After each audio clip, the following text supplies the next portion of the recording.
ମୋ ବାପାକୁ ତମେ ଯୋଉ ବାପାକୁ ଫାଶୀରେ ଝୁଲ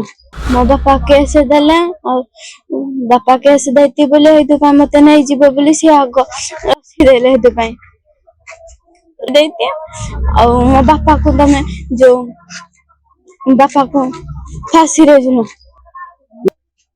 ମୁଁ ପଳେଇ ଆଇଲି ବୋଲି ବାପା କେସ୍ ଦେଲେ ବାପା ବାପା ମତେ ମାରୁଥିଲେ ମୁଇଁ ତାପରେ କହିଲି ବାପା ମତେ ମାରୁଥିଲେ କେତେ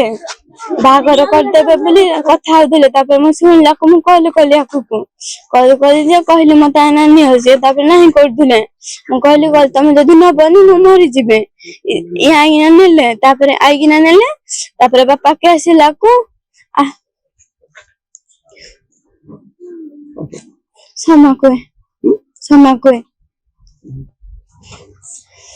ଥିଲୁ ପୁନାରେ ତାପରେ ଆସିଛୁ କାଲି 2ଟା ବେଳକୁ କଥା ହେଇଥିଲୁ ମୋ ବାପା ମତେ ନେଇଯିବ ବୋଲି ସେ ତା କଣ କରିଦେଲେ।